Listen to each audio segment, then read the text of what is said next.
Olá, meu nome é Fabiana Moraes, sejam todos bem-vindos ao meu canal. E hoje estreia o quadro lá do Obscuro dos Contos de Fada. Vamos começar falando sobre o conto de João e Maria, que essa semana estreou o filme. Eu vou assistir o filme e depois eu vou trazer para vocês elementos que eu possa achar interessante da história. Mas hoje nós vamos nos focar no conto dos irmãos Grimm, que já tem vários elementos sombrios. Vamos ver a questão comportamental dos personagens. Tem muita coisa interessante para analisar. Os contos dos irmãos Grimm retratam um período bastante sombrio. Retrata alguns comportamentos da época. A gente também consegue ver algumas estruturas familiares que são bem interessantes para análise. Então vamos começar entendendo o contexto de João e Maria, que é uma estrutura familiar ali bem pobre, que era comum na época, onde a gente vê que as crianças passam até fome, eles não tinham o que comer. Na adaptação, que foi o primeiro acesso que eu tive da história, eu inocentemente achava que a questão mais assustadora da história era a bruxa. Acho que a maioria de vocês, porque realmente é um personagem impactante de uma bruxa que come criancinhas. E na adaptação a gente vê que João e Maria se perde na floresta, então a gente até, como criança, se identifica com essa questão de exploração de um mundo novo, a floresta com essa questão simbólica, né, de libertação, de você poder explorar um novo ambiente. Então eles levam pães para marcar ali o caminho de volta para casa, mas no conto original, João e Maria não se perdem na floresta. Eles são abandonados na floresta para morrer.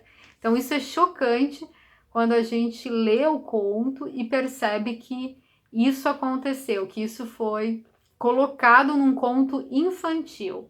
Mas pasmem que isso acontecia muito no século XIX. Muitas crianças estavam desaparecidas ou eram abandonadas. Para vocês terem uma ideia, eu anotei aqui para não esquecer. Essa informação está no prefácio do livro.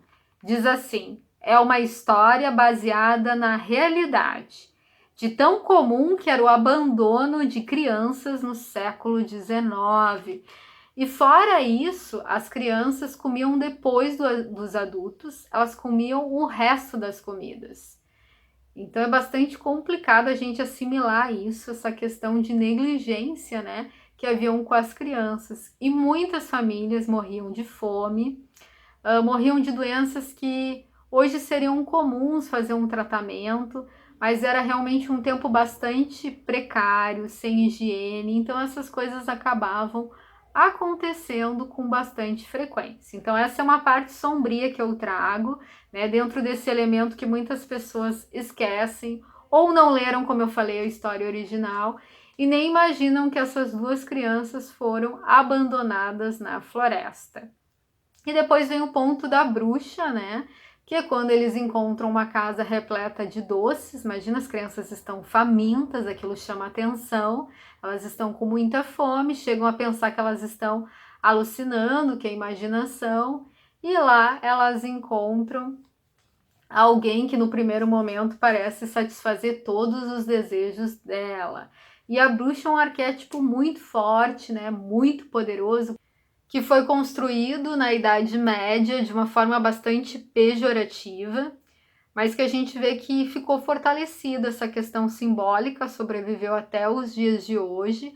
A bruxa ficou com um símbolo bastante maléfico e foi usada em vários contos. A gente vai ver essa simbologia e esse elemento. Se vocês quiserem, eu posso fazer um vídeo falando um pouco mais sobre esse arquétipo, que tem questões bastante interessantes, até mesmo da psicanálise, como a bruxa é usada, da sua dualidade de bem e mal, que essa parte é até interessante dentro da construção da criança. Mas vamos nos aprofundar aqui no conto João e Maria. Outro ponto que eu achei interessante é a forma como a bruxa lida com os dois dentro dos papéis sociais. A Maria é colocada quase como uma empregada doméstica no conto, precisando fazer os afazeres da casa, limpar, cozinhar com ela, e o João ele é trancado na gaiola. Então a Maria vira cuidadora também do João ali, e João já é colocado como inocente. Isso é interessante, esses papéis que eram bem fortes, né, antigamente. Ainda nos dias atuais a gente vê esses papéis sendo usados, mas tendo uma discussão maior sobre esse tema, sobre a questão de que o espaço pode ser melhor distribuído entre ambos, né, que ambos podem fazer as mesmas tarefas, pois têm as mesmas capacidades. Então, é também algo que eu achei interessante ressaltar aqui para vocês. Não chega a ser sombrio, mas são aspectos sociais da época. Então, é a Maria que acaba dando um jeito na bruxa, ela dá um pontapé e ela morre de uma forma trágica, queimada.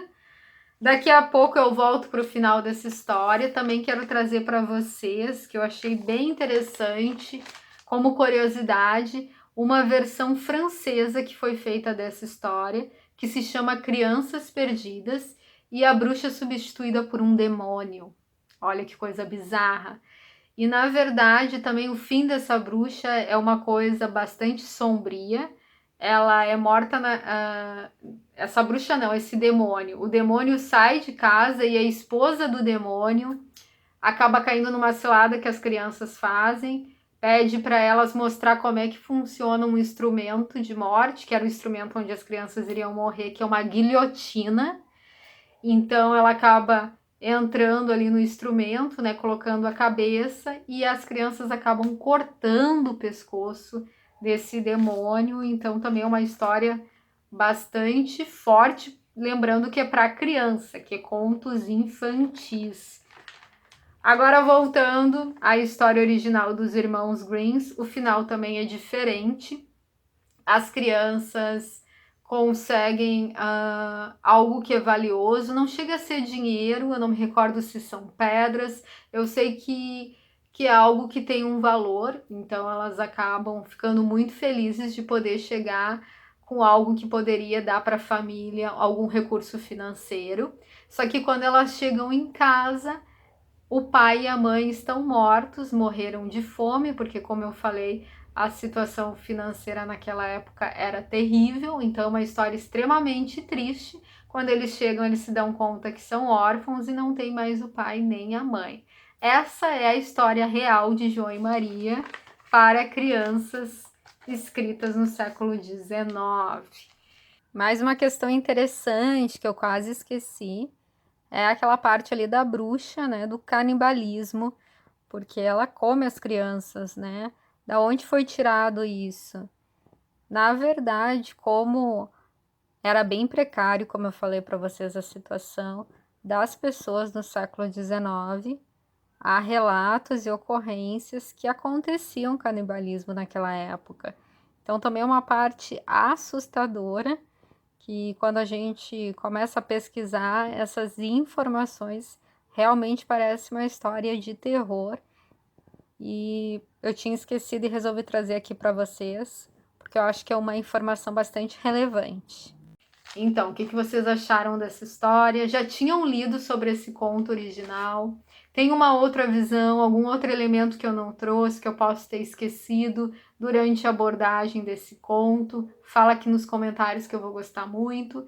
E também falem qual conto vocês gostariam que eu falasse sobre o lado sombrio, sobre os personagens, sobre elementos que vocês possam achar interessante. Eu leio sempre os comentários com atenção e pode ter certeza que eu vou levar em consideração a opinião de cada um de vocês. Então é isso, um beijo grande e até o próximo vídeo.